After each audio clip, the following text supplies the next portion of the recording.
Lucas 11, versículos del 14 al 26. Estaba Jesús echando fuera un demonio que era mudo. Y aconteció que salido el demonio, el mudo habló. Y la gente se maravilló. Pero algunos de ellos decían, por Beelzebú, príncipe de los demonios, echa fuera a los demonios. Otros para tentarle le pedían señal del cielo. Mas él, conociendo los pensamientos de ellos, les dijo, todo reino dividido contra sí mismo es asolado. Y una casa dividida contra sí misma cae. Y si también Satanás está dividido contra sí mismo, ¿cómo permanecerá su reino? Ya que decís que por Beelzebú echo yo fuera a los demonios, pues si yo echo fuera a los demonios por Beelzebú, vuestros hijos, ¿por quién los echan? Por tanto, ellos serán vuestros jueces. Mas si por el dedo de Dios echo yo fuera a los demonios, ciertamente el reino de Dios ha llegado a vosotros. Cuando el hombre fuerte armado guarda su palacio, en paz está lo que posee. Pero cuando viene otro más fuerte que él y le vence, le quita todas sus armas en que confiaba y reparte el botín. El que no es conmigo, contra mí es, y el que conmigo no recoge, desparrama. Cuando el espíritu inmundo sale del hombre, anda por lugares secos, buscando reposo. Y no hallándolo, dice, volveré a mi casa de donde salí, y cuando llega, le halla barrida y adornada. Entonces va y toma otros 7 espíritus peores que él, y entrados, moran allí, y el postrer estado de aquel hombre viene a ser peor que el primero.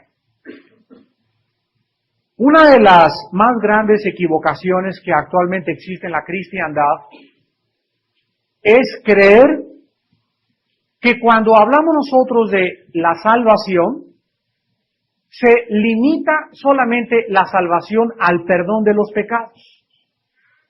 Y así tenemos que muchos cristianos dicen, bueno, yo soy salvo, pero sin embargo, aun cuando efectivamente han sido perdonados por sus pecados, y efectivamente tiene la salvación de su alma, estas personas siguen siendo esclavas, siguen estando oprimidas, siguen viviendo bajo el yugo de la esclavitud, tienen 5, 10, 15 años en Cristo y siguen siendo niños, chillones, consentidos, irritables, criticones, murmuradores, chismosos, etcétera, etcétera, porque se conforman nada más con soy cristiano y voy camino al cielo. El ministerio de Cristo, de acuerdo al Nuevo Testamento, no consistió solamente en perdonar pecados, aunque esta fue la principal razón por la cual Él murió en la cruz del Calvario. La Biblia nos muestra y nos da información mucho más completa y más abundante acerca de todo el espectro que está cubierto por la palabra sozo en el griego, con S y con Z, S-O-Z-O, sozo, y que se tradujo salvación. El ministerio de Cristo consistió principalmente en 3 áreas. Jesucristo vino, número 1, a perdonar pecados, porque solo el Hijo de Dios, mediante su sacrificio vicario y expiatorio en la cruz del Calvario y mediante su sangre derramada en el Calvario, puede perdonar pecados.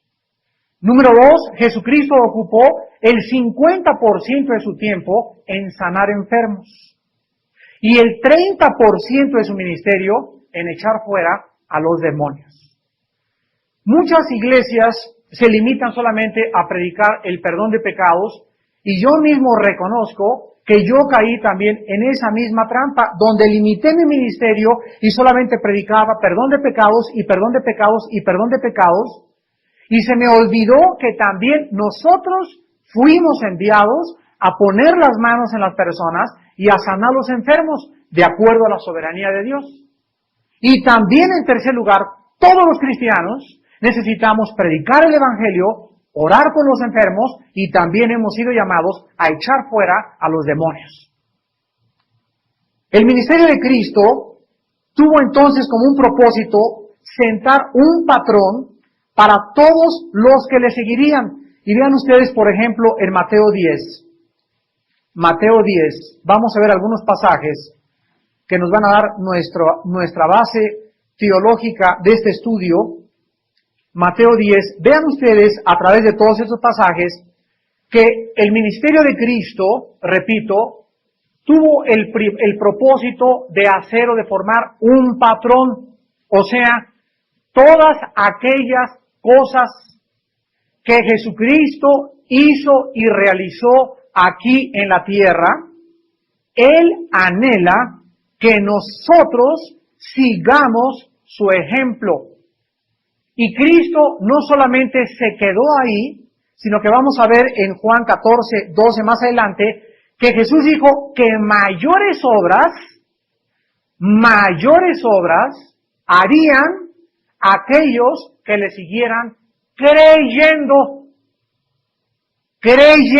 porque la incredulidad es el más grande obstáculo para realizar la obra de Dios.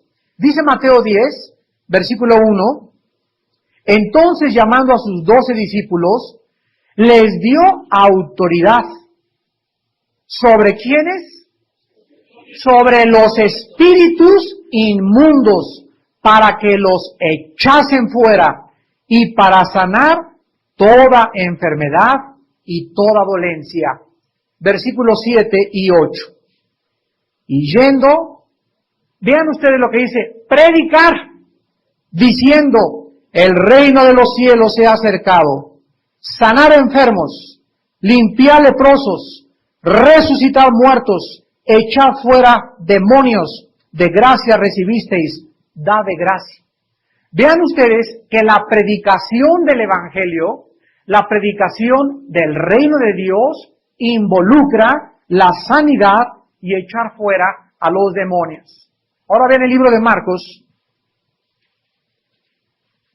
A la vuelta de Mateo está Marcos, capítulo 16, Marcos 16, versículos del 15 al 18. Marcos 16, del 15 al 18. Id por todo el mundo y predicad el Evangelio a toda criatura. Pregunta, ¿a quién se le dio esta orden? A todos los cristianos de todas las épocas. Y ahorita Jesucristo está hablando ya resucitado. ¿En qué consiste el Evangelio? Aquí lo dice, el que creyere y fuere bautizado será salvo, mas el que no creyere será condenado. Y estas señales seguirán ¿a quiénes? A los que creen. ¿A los que creen qué? ¿A los que creen qué? No, a los que creen que estas señales seguirán. Yo anteriormente pensaba que a los que creo, yo siempre creí en Jesucristo, pero no se refiere a los que creen en Jesucristo, porque aquí ya creyeron en Jesucristo, ya son cristianos los que reciben el mandamiento. Ahora, los que creemos que hay poderes y que hay señales que puedan seguir y acompañar tu vida, entonces dice la Biblia que así como recibiste a Cristo por la fe, por la misma fe en la salvación, recibes también el poder para ser discípulo. Y estas señales seguirán a los que creen en mi nombre, echarán fuera demonios, hablarán nuevas lenguas, tomarán en las manos serpientes y si bebieren cosa mortífera, no les hará daño, sobre los enfermos pondrán sus manos y sanarán. Versículo 20. Y ellos, saliendo, predicaron en todas partes, ayudándoles el Señor y confirmando la palabra con las señales que la seguían. Ahora vean ustedes Lucas capítulo 10.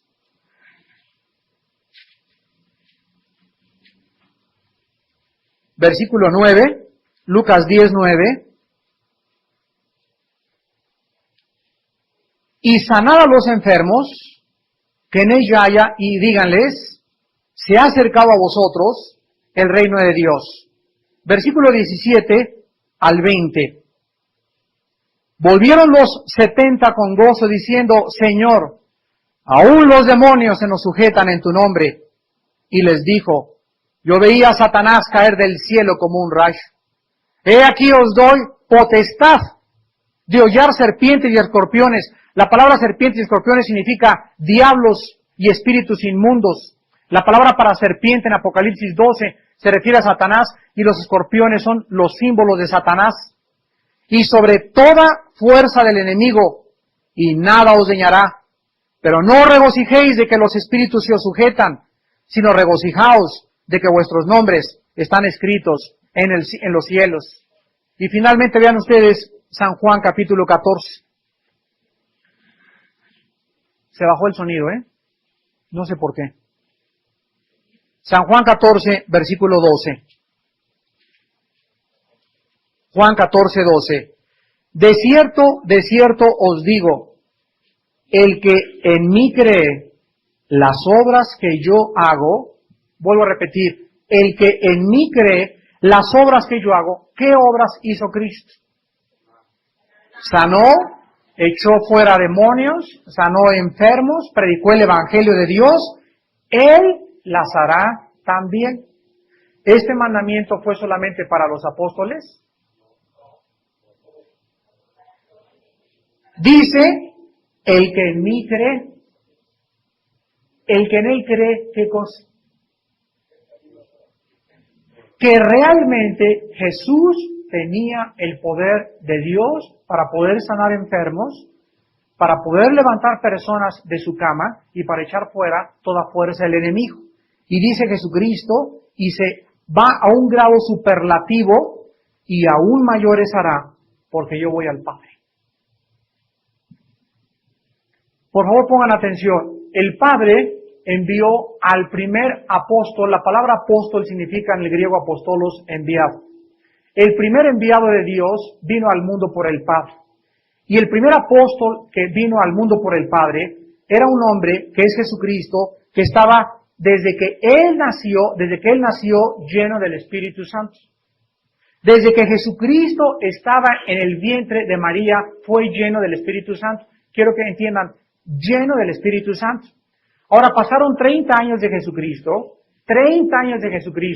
y no sanó a nadie, no sanó a leprosos, no levantó paralíticos, no echó fuera demonios, no dijo una palabra. Imagínense a Cristo a los 20, 25 años de edad, viendo a los enfermos, viendo a tanta gente pecadora, y sin decirles nada. ¿Por qué Jesucristo, hasta que llegó a los 30 años, comenzó a predicar, a sanar, a echar fuera demonios y a resucitar muertos? ¿Por qué lo hizo hasta que llegó a los 30 años? Por la simple y sencilla razón que a los 30 años fue bautizado con el Espíritu Santo. Pregunta, ¿qué no tenía el Espíritu Santo Jesucristo? Claro que sí, desde el vientre de su madre lo tenía dentro, pero hasta que Jesucristo recibió el poder del Espíritu Santo, el dunamis del Espíritu Santo, hasta ese momento Jesucristo inició su ministerio. Él no podía iniciar el ministerio terrenal sin antes haber sido lleno del Espíritu Santo. ¿Qué le pasó a los apóstoles? ¿Cuándo recibieron los apóstoles el Espíritu Santo? ¿No es cierto? Ahí recibieron el bautismo, la llenura, la promesa, el don, que son términos intercambiables. Los apóstoles recibieron al Espíritu Santo en Juan 20, 22, en el tercer día de la resurrección, cuando Jesucristo les sopló y les dijo, reciban la vete en el griego, el Espíritu Santo. Cuando los apóstoles recibieron dentro de ellos el Espíritu Santo, los apóstoles recibieron la vida eterna, fueron regenerados dentro de su naturaleza humana, fueron hechos nuevas criaturas. Ellos habían ya tenido la experiencia de la salvación, pero ¿por qué Cristo, habiéndoles dado al Espíritu Santo, les dice, espérense 50 días más? Y hasta que no venga sobre ustedes el bautismo del Espíritu Santo, no podrán ser mis testigos. Hechos 1:8. Recibirán poder cuando haya venido sobre vosotros, no dentro de nosotros. Ya lo tenían dentro. Tenían que ser investidos de lo alto para iniciar, igual que Jesucristo, su ministerio. Y en Pentecostés, cuando recibieron el bautismo del Espíritu Santo, o la llenura del Espíritu Santo, o la promesa del Padre, o el don del Espíritu Santo, que son términos todos intercambiables y todos significan lo mismo, hasta ese momento Pedro se levanta y de repente Pedro, ya 50 días antes, que era un cobarde, que negó a Jesucristo, que no quiso ni siquiera que lo identificaran con su maestro, hasta que Pedro recibió el bautismo del Espíritu Santo, Pedro se convirtió en un valiente. Y comenzó a predicar con denuedo la palabra de Dios y se le quitó el miedo, porque el bautismo del Espíritu Santo nos capacita para el servicio. Recibir al Espíritu Santo nos da la vida eterna. El bautismo del Espíritu Santo nos capacita para el servicio. Hay cristianos, muchos de ustedes, que son nacidos de nuevo, que son regenerados por el Espíritu Santo, que pertenecen al cuerpo de Cristo, pero que no están calificados para el servicio, porque en sus vidas hay derrota, hay opresión, hay chismes, hay quejas, hay niñerías, hay hipersensibilidad, porque necesitan el poder de Dios. Todo cristiano necesita tener la experiencia del bautismo del Espíritu Santo. Necesitamos ser llenos del Espíritu Santo. Necesitamos vivir bajo el control y la dirección del Espíritu Santo para que nuestras vidas puedan verdaderamente ser calificadas para servir a Dios. Y el ejemplo más grande nos lo dio Jesucristo, el Hijo de Dios. Ahora bien, el nacimiento de Cristo en el pesebre no solamente involucraba que el Salvador venía aquí al mundo a comenzar a vivir en un reinado de paz, no. Jesucristo vino a invadir el territorio de nuestro enemigo, el diablo. El planeta Tierra, desde el capítulo 3 del Génesis, se encuentra bajo el maligno. Dice 1 Juan 5, el mundo entero está bajo el maligno.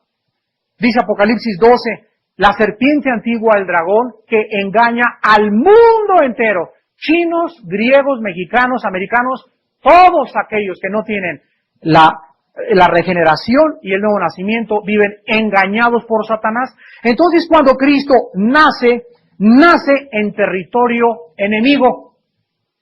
Y nacer en territorio enemigo es equivalente a vivir en una guerra constante. Cristo no solamente venía al mundo a traer la paz, sino que venía también a enseñarnos a pelear en contra de aquel que todavía ejerce control en este mundo. Nosotros debemos de reconocer quién es nuestro enemigo aquí en la tierra. Porque si no reconocemos quién es nuestro enemigo, ¿saben qué va a pasar? Que nos vamos a acabar peleando entre nosotros mismos. Y la más grande tragedia que pudiera suceder es que los cristianos, unos a otros, se comiencen a lanzar ataques. Si hay cristianos que te lanzan o que nos lanzan a nosotros lanzas, nunca hay que contestarlas, nunca. Si alguien te dispara una flecha y dice un hermano tuyo, no se la contestes, porque si la contestas, se hace la guerra. Y inmediatamente el diablo es el ganador. Pero si a ti te lanzan flechas y lanzas tus hermanos o de cualquier otra persona o tu familia o tu cuñado o tu madre y tú no contestas, al no contestar ganas. A nadie paguen mal por mal. No sean vencidos por lo malo, sino venzan el mal con el bien. Cuando Jesús nos dice que no le pagues a nadie mal por mal, nos está dando el secreto de la guerra espiritual. El secreto de la guerra espiritual es que las armas que debemos usar no deben ser carnales. Aquellas personas que lanzan flechas y lanzas, las lanzan porque son carnales. Porque si fueran espirituales, no los lanzarían. Tan sencillo como eso, ¿verdad? Pero cuando llega un hermano, ya sabes que aquellos hermanos esto, y ya sabes que aquellos esto, y no predican igual que nosotros, y no son igual que nosotros, y ahí está la guerra, en ese momento tú identificas que esas personas no son espirituales por las armas que están utilizando. Un cristiano lleno y bautizado con el Espíritu Santo jamás se atreve a hablar mal de nadie. Vean ustedes en el libro de los Gálatas, capítulo 5, el libro de los Gálatas 5, versículo 15, Gálatas 5:15, que dice el apóstol Pablo, Gálatas 5:15, pero si os mordéis y os coméis unos a otros, pero si se están mordiendo y comiendo unos a otros, miren que también os consumáis unos a otros. O sea, si tú ves a dos perros que comienzan a morderse y a comerse el uno al otro, alguno tiene que matar al otro. Porque si un perro le contesta con mordidas y el otro con mordidas, los dos, uno le arranca una oreja, el otro le arranca la trompa, el otro le arranca un ojo, el otro le arranca un pie, los dos se van a despedazar. Y cuando nosotros reaccionamos de la misma forma que los animales, o que aquellos que viven controlados por la carne o por Satanás, en ese momento nos consumimos y la iglesia desaparece en 6 meses. Pero si tú levantas la bandera de Cristo y oras por tus enemigos, por los que te persiguen, bendices a los que te hacen mal y le dices que Dios te bendiga, que Dios te bendiga, que Dios te bendiga, Dios nos garantiza la victoria. En Efesios 6:12, el apóstol Pablo nos vuelve a decir, no tenemos lucha contra sangre ni carne. Por favor, entiéndanlo, todos los cristianos del mundo entero, de todas las iglesias del mundo. La palabra de Dios dice, la guerra no es contra seres humanos. No vayas a equivocarte en creer que algún hermano tuyo, no importa de qué iglesia sea, es tu enemigo. Nuestra lucha no es contra carne ni sangre, sino contra huestes espirituales de maldad, contra principados, contra potestades, contra los gobernadores de las tinieblas. Estamos luchando contra una organización invisible. Una organización que tiene, no son como moscos así todos a lo loco. Las mismas abejas africanas vuelan siempre así en enjambres, organizadas con una cabeza. Ves un nido de golondrinas volando, un grupo de golondrinas van organizadas. Las abejas no andan unas por acá, otras por allá, están organizadas para picar y para todo. Todos los mismos insectos están organizados.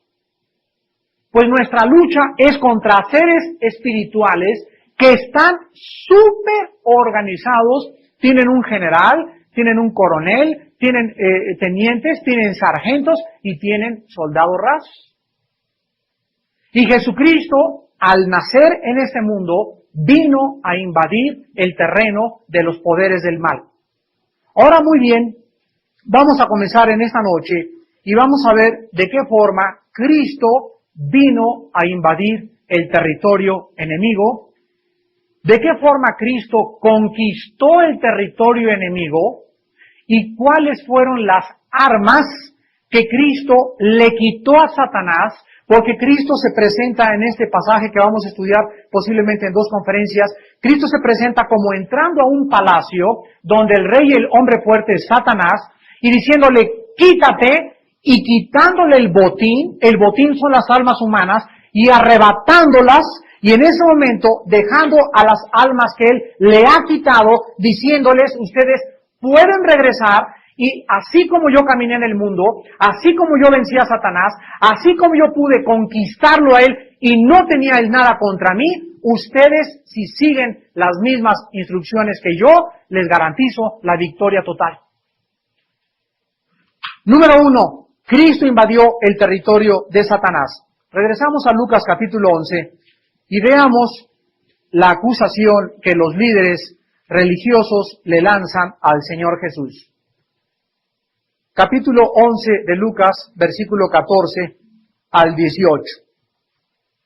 Estaba Jesús echando fuera un demonio que era mudo, Y aconteció que salido el demonio, el mudo habló y la gente se maravilló. Lo primero que aprendemos aquí es que estos seres espirituales pueden causar enfermedades. Había anteriormente una mujer que había estado encorvada 18 años. Traía un demonio enquistado en la columna vertebral. Y Jesús dijo que esa mujer había sido atada por Satanás y él venía a libertarla.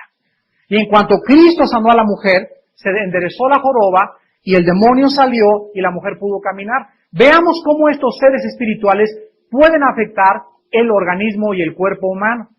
Pueden afectar tu columna, pueden afectar tu hígado, pueden afectar tu estómago, pueden afectar tu páncreas, tus pulmones, que pueden producir un ataque al corazón, pueden producir sordera, pueden producir que un niño no hable, pueden producir taras mentales, pueden invadir y pueden hacer cualquier operación que tú no te lo puedes imaginar. En este caso, este espíritu que Cristo estaba echando fuera había producido una lesión en las cuerdas vocales y había impedido que el niño hablara. En cuanto el demonio salió de la garganta, el niño comenzó a hablar. No era un problema de carácter orgánico ni químico, era un problema demoníaco.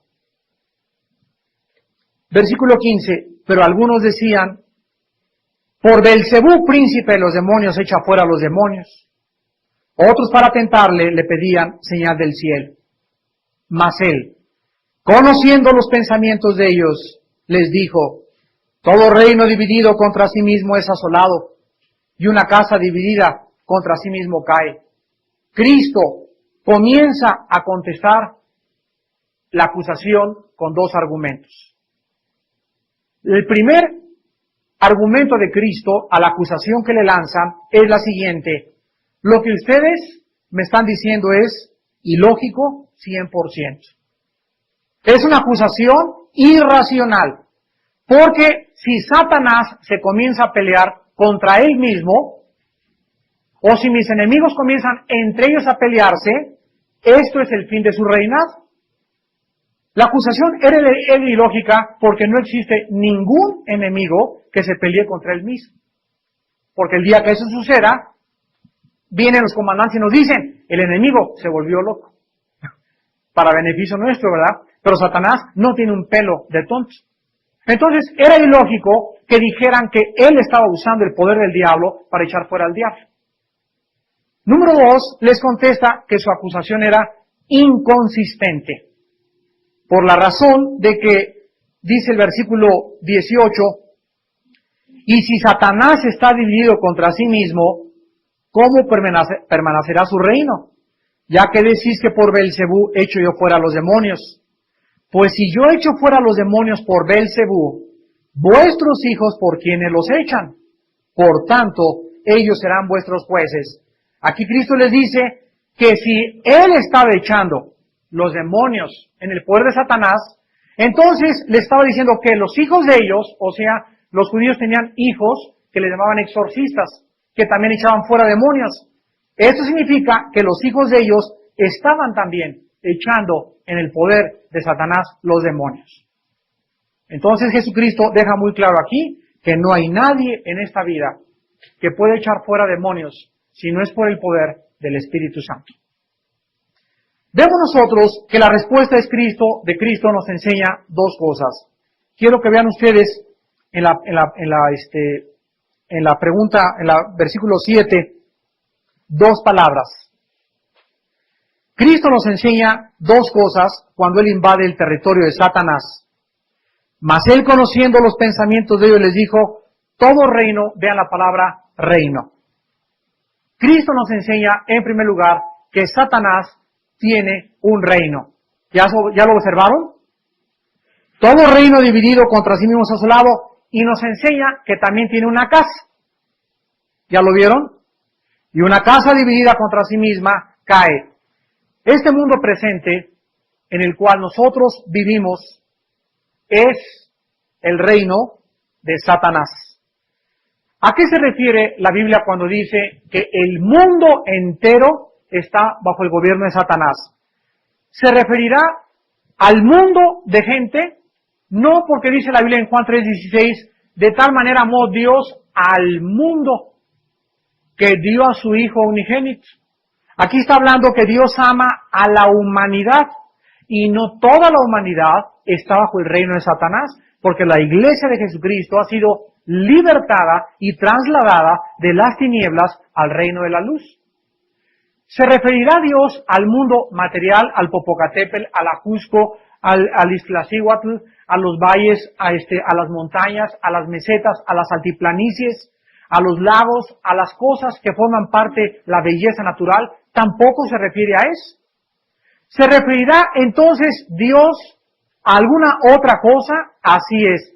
Cuando la Biblia dice que el mundo es el reino de Satanás, se refiere al sistema invisible que está detrás de todo lo que nosotros vemos, detrás de las películas, detrás del arte, detrás de la música, detrás de la fama, detrás de la popularidad, detrás de la pornografía, detrás del alcohol, detrás del cigarro, detrás de las drogas, detrás de todo adulterio, detrás de toda fornicación, detrás de toda ambición, detrás de todas estas cosas se encuentra un ser sumamente inteligente controlando y manipulando las mentes de los hombres. El reino de Satanás, pues, consiste en aquello que Satanás está gobernando. Vean Juan 12:31. Es un sistema invisible que él manipula y por eso nosotros ya sabemos que no debemos ir a ofrecer pan a la Virgen de Tlatenango, ¿verdad? Porque detrás de eso, ¿quién está? Por eso no debe de un video pornográfico, porque detrás de eso, ¿quién está? Por eso las mujeres no deben ser rebeldes, porque detrás de la rebelión, ¿quién está? Por eso los hombres no debemos de meternos en ritos religiosos, porque detrás, ¿quién está? Por eso no debo ir a Brasil y meterme en una macumba, porque detrás de la macumba, ¿quién está?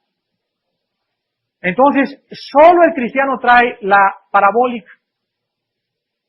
Solo el cristiano sabe cuando aquí está Satanás, aquí no, échate para atrás, no te metas. Y el Espíritu Santo nos promete guiarnos en este mundo para que no pises una mina. Y si pisas una mina, ¡pum!, mueres y te destruye Satanás. Hay cristianos que andan así, así como babota los cristianos y ¡pum!, y los tumba y para acá y para allá. ¿Por qué? Porque no tienen discernimiento, no pueden percibir el mundo satánico. Dicen, ay, sí, estás exagerando, son fanatismos, ya están llevando todo fuera de equilibrio, y esto no puede ser verdad, y esto por aquí por allá. Y comienzan a actuar igual que las personas incrédulas. Dice Juan 12:31, ahora es el juicio de este mundo. Ahora el príncipe de este mundo será echado fuera. Aquí Cristo nos muestra que detrás del mundo se encuentra un príncipe. La palabra príncipe, arcano, en el griego significa el principal en un orden. Y Cristo nos muestra en este versículo que cuando Él invade el territorio enemigo, cuando Cristo surge en el escenario del mundo, Él viene para echar fuera a ese enemigo, a ese usurpador, a ese ladrón de las almas, a ese destructor, a ese asesino que no tiene misericordia contra tu hijo, ni contra tu esposa, ni contra tus parientes, ese enemigo que lo único que quiere es matar, robar y destruir. Satanás gobierna a las personas no creyentes, no regenerados por el Espíritu de Dios, y Satanás, vean ustedes Efesios capítulo 2, vean ustedes cómo controla y manipula, dirige, energetiza, vigoriza a las personas que no son cristianas. Y a los cristianos que están fuera de la vida llena del Espíritu Santo. Dice Efesios capítulo 2. Y Él nos dio vida a nosotros, o a vosotros, cuando estabais muertos en vuestros delitos y pecados, en los cuales anduvisteis en otro tiempo, observen, siguiendo la corriente de este mundo. Dice la Biblia que el mundo lleva ¿una qué? Una corriente. Dicen que los cristianos somos salmones, porque el salmón es el único pez que nada en contra de la corriente. El mundo lleva una corriente, todo el mundo le gusta la pornografía, a todos les gusta la disco, a todos les gusta el reventón, a todos les gusta el pecado, las groserías, la pornografía, vivir para el dinero, para la explotación, para la vanidad. El mundo lleva una corriente y el cristiano ha sido creado para ir en contra de esta corriente, porque la corriente del mundo, el que va hasta adelante, ¿quién creen que es? Satanás. No sé cuántos de ustedes han visto una estampida de ganado. Una estampida de ganado es cuando pasan vacas así corriendo, así, o caballos, pero pasan, pero tremendos, y van todos a un barranco. El caballo que va en el 100º lugar, o en el 200º lugar, ¿sabe a quién sigue? No, él sigue nada más a la borregada. Imagínense que de repente un caballo se enfrene y diga, pues no voy contra ustedes. ¿Se imaginan ustedes qué pasaría? ¿Los demás qué cosa? Los demás lo matarían. Pasarían sobre él. Y así pasa con el cristiano. El día que un cristiano se voltea y dice, voy en contra de ustedes, estás hablando de tu propia muerte. Y Cristo nos llamó a morir por él. Y cuando comienzas a acostarte y te pasa un caballo y te hace así, y el otro así, ay no, lele, muele mucho, y sigues con los demás. Y es por eso que tantos cristianos regresan otra vez al mundo, porque no quieren pagar el precio de morir e ir en contra de la corriente. Dice la Biblia que nosotros antes seguíamos la corriente del mundo. Vean el versículo 2. Conforme al príncipe de la potestad del aire, el espíritu que ahora opera en los hijos de desobediencia. Yo me he encontrado cantidad de cristianos que me han dicho, el diablo no nos hace nada. Nomás nos rasguña. Nomás nos hace en la noche, ¡buh! Soy el diablo. Los cristianos creen que el diablo ya no puede invadir la mente de un cristiano, invadir el estómago de un cristiano, invadir el corazón de un cristiano, gobernar la voluntad de un cristiano. Los cristianos no lo creen. ¿Por qué no lo creen? Porque no creen a la palabra de Dios. La Biblia dice en este versículo que el mismo Satanás que operaba antes en tu vida vuelve a operar en ti si haces tú qué cosa. Si tú vives en desobediencia en contra de Dios, estás abriéndote a la operación de los demonios. Compárenlo ustedes, vamos a regresar a Efesios, compárenlo con Colosenses, para que podamos comprobar esto con la palabra de Dios. Después de Efesios, está Filipenses y después Colosenses. Colosenses capítulo 3, versículos 5 y 6. Colosenses 3 del 5 al 6. Y se nos manda lo siguiente. Hagan morir pues lo terrenal en ustedes.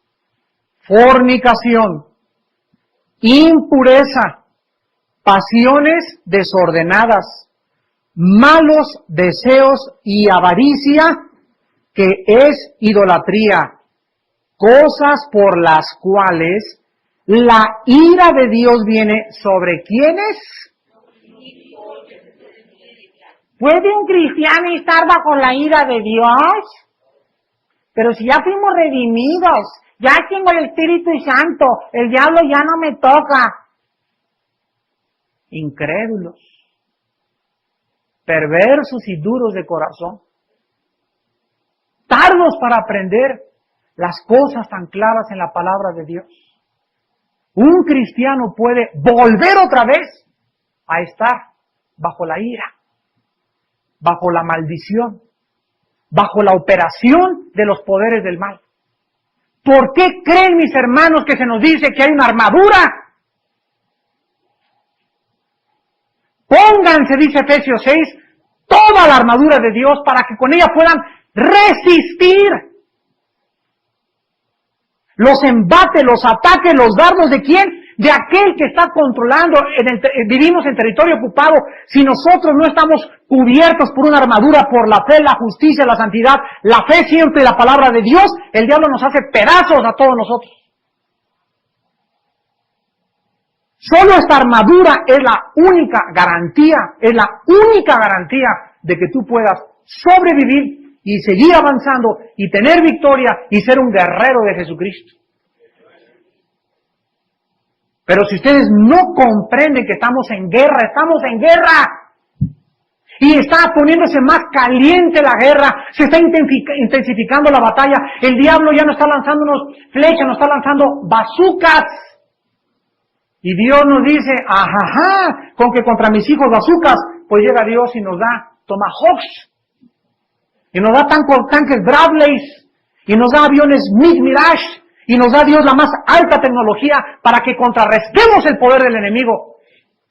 Hay cristianos que todavía con sus pistolitas de agua, al diablo, puchi diablo panchón, chíscale diablo panchón, y el diablo ya se ríe y se carcajea de ti. Pasa lo mismo que con los antibióticos. Hay veces que los gérmenes invaden los microbios a tal grado del organismo que tomas puro antibiótico, pura penicilina, que llega el momento que la penicilina ya no hace efecto. Se crean anticuerpos y necesitas otra cosa mucho más fuerte. Y ahorita los cristianos están inoculados. Y Dios nos está dando y nos está diciendo, regresen a la fidelidad y a la simpleza de la palabra de Dios. No les di yo poder para echar fuera demonios. Entonces, ¿por qué los demonios los están arrasando a ustedes? Porque no creen que los demonios no pueden hacer nada. Y las iglesias están cautivas, están prisioneras, están en las cárceles y Dios nos dice, el tiempo se acorta, Satanás sabe que el tiempo se le acaba, ustedes peleen toda la buena batalla de la fe, echen mano de la vida eterna, usen mis armas.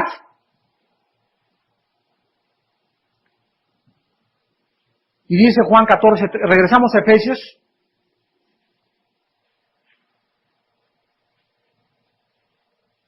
Y dice versículo 3, de qué otra forma Satanás energetizaba y vigorizaba nuestras vidas cuando no éramos cristianos. Y vuelvo a repetir, un cristiano que vive en desobediencia hace lo mismo que dice Efesios capítulo 2, versículos del 2 al 3.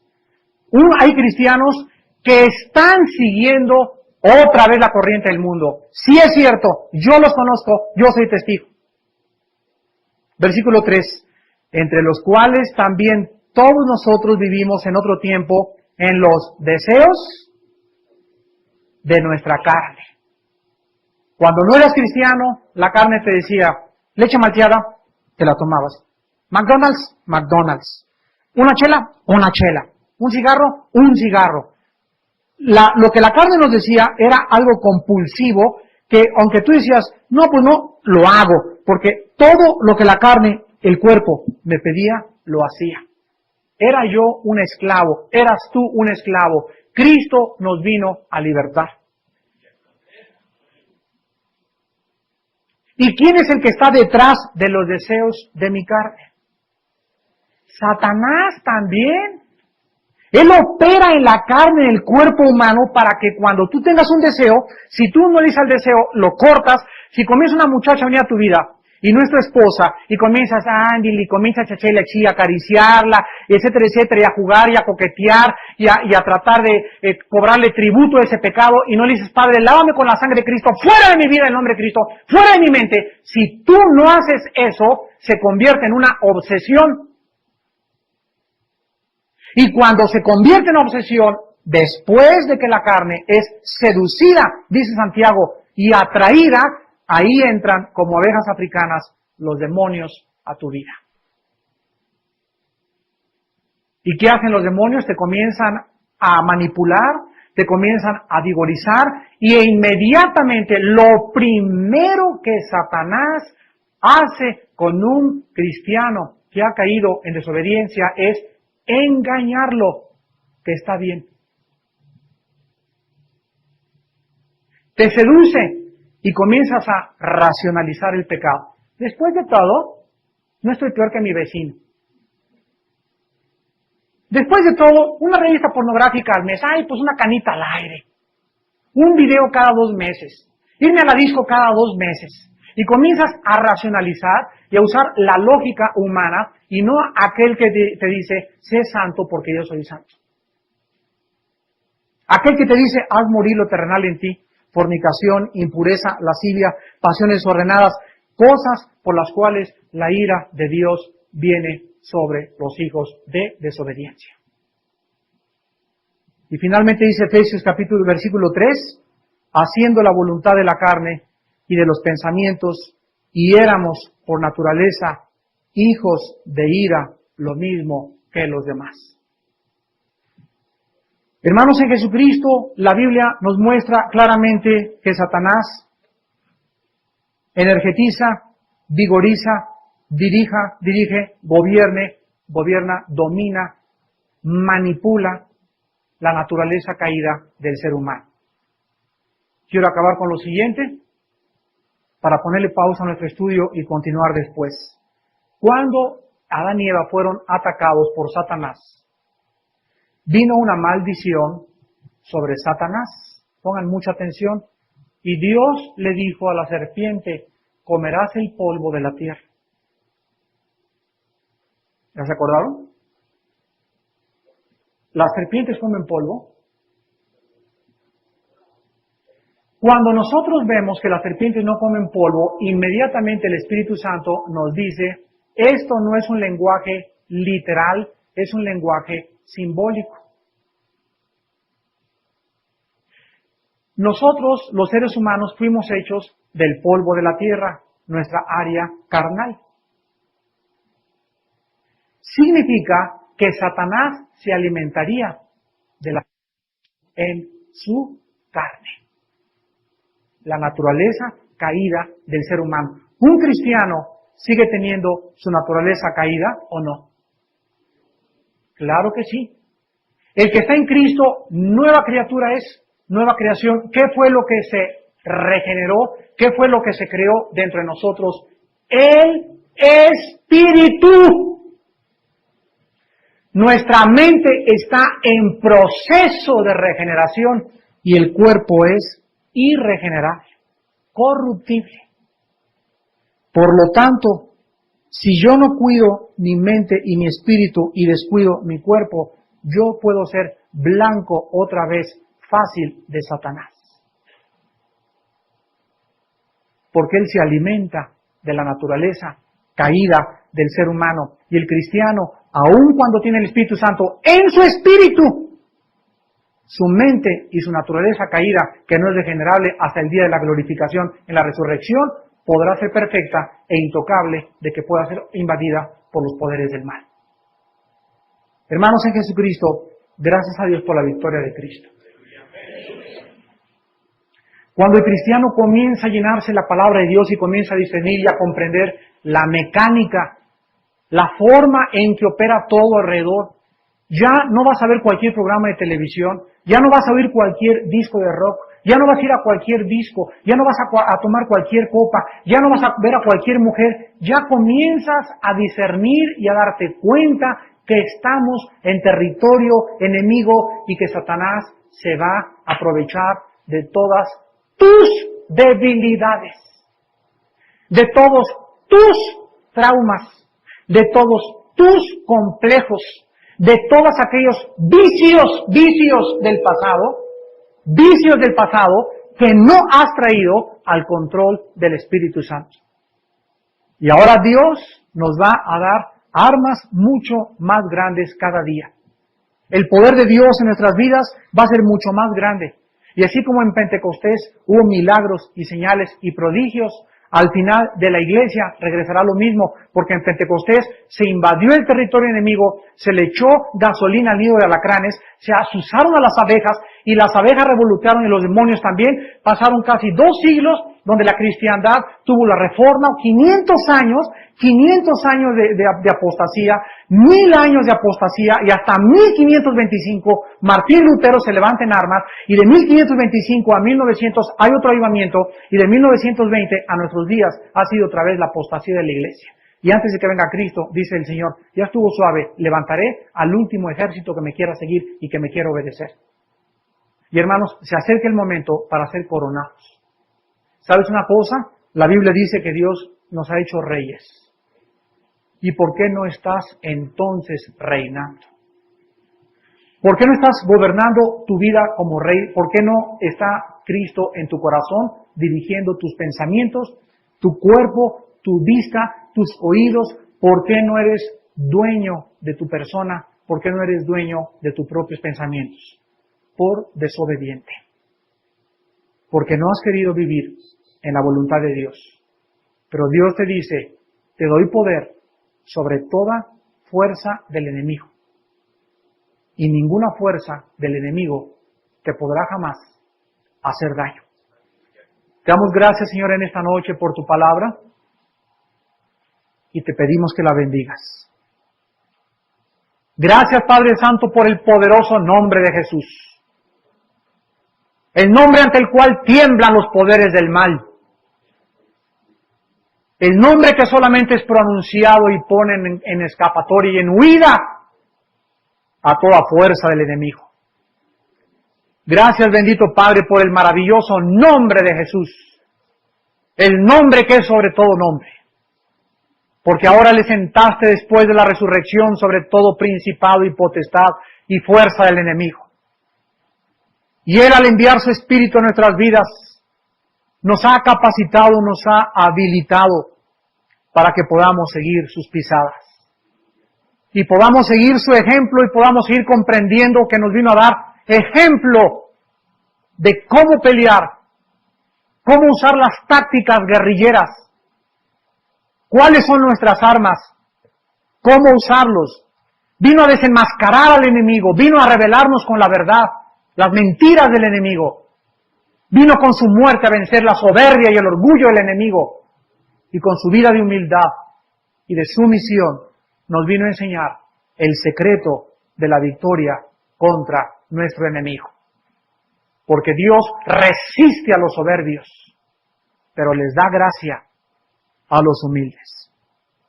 Padre, en esta noche hay personas que son prisioneras de Satanás, que ni siquiera te conocen como Señor y Salvador. Padre, libértalas en esta noche. Sácalas de sus cárceles, ilumínalas e infúndeles el poder del Espíritu en este momento, para que ellas puedan pasar de las tinieblas a la luz, del pecado a la vida, del infierno al cielo, de la muerte a la resurrección. ¿Qué tengo que hacer? Me preguntarás en esta noche, para poder ser trasladado al poder de Jesucristo. La respuesta es: arrepiéntete. Arrepiéntanse de sus pecados. Quebrántate ante tus pecados. Que te duela en esta noche ser rebelde. Que te duela en esta noche que lo que tú has hecho ha sido una rebelión en contra de Dios. Todo pecado es rebelión, porque es ir en contra de la ley cósmica, santa de un Dios que legisló la moral. Y no nos dejó a nosotros legislarla, porque Él es el único que la puede legislar. Él es el único que nos puede decir la diferencia entre lo inmundo y lo profano, entre lo inmundo y lo limpio, entre lo sucio y lo purificado. Él es el único que nos puede decir qué es pecado. No te deja que tú decidas por ti lo que es malo, lo que es bueno. Por eso tenemos la palabra de Dios. En esta noche, arrepiéntete. No importa qué pecado tengas, arrepiéntete con todo tu corazón. Si eres una esposa rebelde, arrepiéntete. Si eres un hijo rebelde, arrepiéntete. Que te duela ser rebelde contra tus padres, que te duela y te parte el corazón levantarte en contra de tu esposo. Que te duela haber rentado ese video pornográfico. Que te parte el corazón haber comprado esa revista pornográfica. Duélete en esta noche por haberte reído con tus amigos y tus amigas y haber negado a Jesucristo. Arrepiéntete de eso. No lo vuelvas a hacer jamás. Sean valientes, dice el Señor, estoy con ustedes. No los dejaré ni los desampararé. Si ustedes sufren conmigo, también reinarán conmigo. En segundo lugar, cree en Jesucristo, que Él pagó en la cruz por tus pecados y que con su sangre te redimió de toda maldad. Cree que Él es el único que puede solucionar tu problema. Cree que Él es el único que puede darte la vida eterna. Y en tercer lugar, recíbele por la fe en tu corazón en esta noche. Y ahí desde tu lugar dile, Señor y mi Dios, en el nombre de Jesús, me arrepiento de mis pecados, porque he luchado en contra de ti. He sido un rebelde, he sido una rebelde. Te he humillado, Señor, enfrente de mis amigos. Me he escondido detrás de ti como la cobarde de Pedro cuando no tenía el bautismo del Espíritu Santo. Ahora yo sé que necesito este poder, Padre. Yo sé que necesito ser bautizado con el Espíritu Santo y necesito ser lleno del Espíritu Santo y necesito ser regenerado por el Espíritu Santo. Y te pido, Padre, que hagas toda esta obra en esta noche en mi vida. Te pido, Padre, que me hagas la persona que tú quieres que yo sea. Hazme un soldado de la cruz. Hazme un hombre y una mujer que no tenga miedo contra el enemigo y que pueda yo saber que cuando yo digo Jesús, el enemigo saldrá huyendo de mi casa. Padre, te pido en esta noche que entres a mi corazón en la persona de Jesucristo. Te recibo, Jesucristo, como mi Señor y mi Salvador.